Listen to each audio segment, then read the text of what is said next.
Deputy. Our next speaker there is Deputy Lucinda Creighton, who has 7.5 minutes. Deputy. Thank you very much, Cathaoirleach, and thank you, Minister.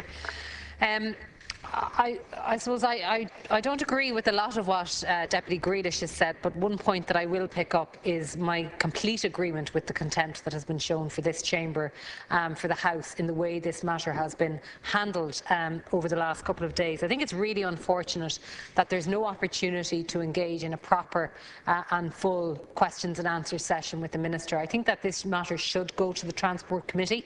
I don't see, and I never enjoy the kind of nonsense that goes on here about Dáil sitting days and whether we should sit or whether we shouldn't sit.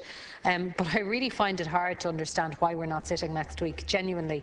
I don't think it would cause anybody too much concern if we were to sit, and if this matter was to receive proper and full attention by the Transport Committee, if only to provide comfort and to answer some of the questions that have legitimately been raised by a number of deputies. And I suppose, unfortunately, this is just yet another example of the way in which the government is deliberately downplaying and reducing the impact and the relevance of this House, of the elected Chamber of Deputies, and I think it is really unfortunate, particularly for a government with such a large majority. Having said that, I wholeheartedly favour the sale of the government's 25% stake in Aer Lingus. I don't believe that nostalgia is a substitute for good business decisions. And, I've heard a lot in recent months about, misty-eyed tales of flying transatlantic and the green uniforms and so on. We live in a globalised economy. We live in the real world. Aer Lingus is not the largest carrier in this island. Ryanair is.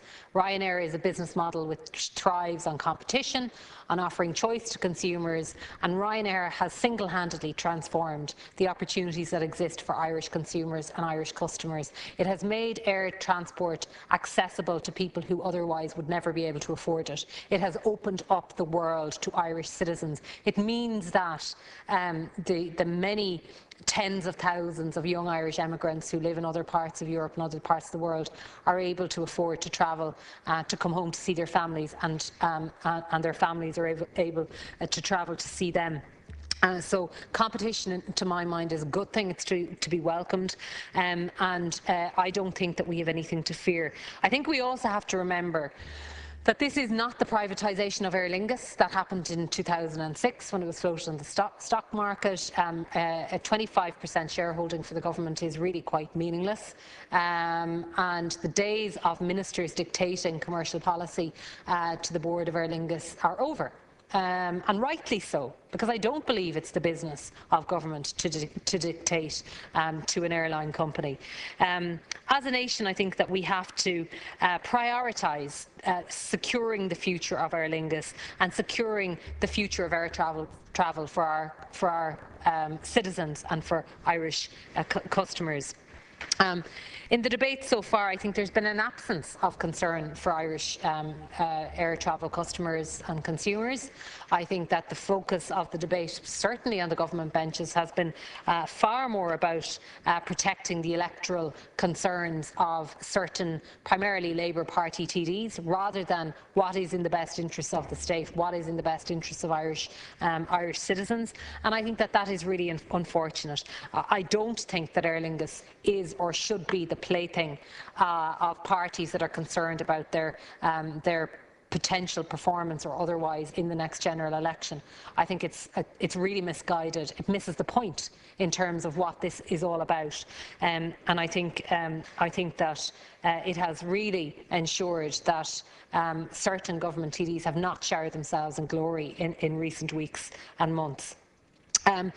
I think this is about a bit of a reality check for us.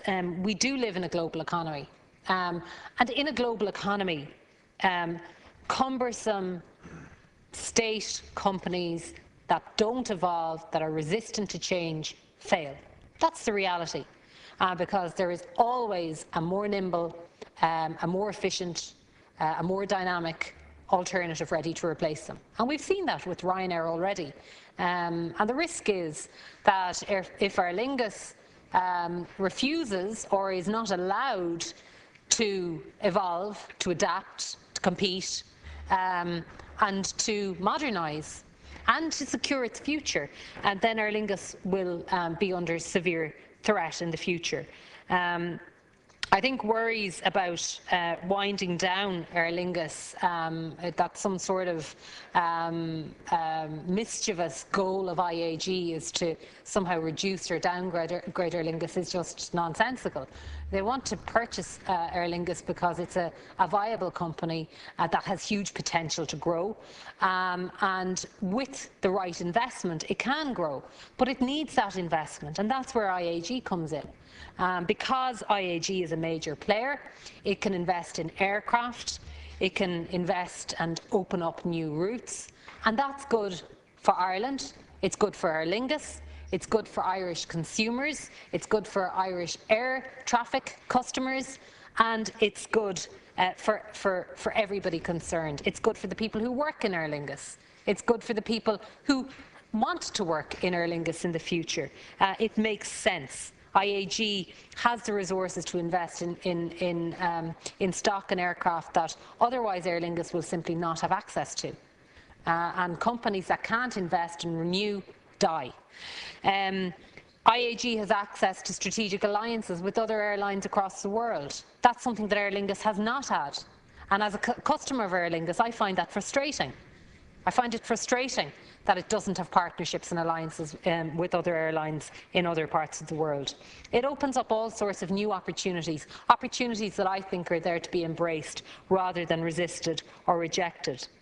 The only question that we should be asking ourselves as parliamentarians is what is best for Ireland? What is best for Aer Lingus as a company to secure its future, to help it to innovate, to grow, and to be dynamic so that it can secure its future, and what is best for Irish customers? There are plenty of people who lined up to resist Ryanair in the past, to try to reduce its influence, who said that it would threaten Aer Lingus, and so on and so forth. And they've been proven wrong.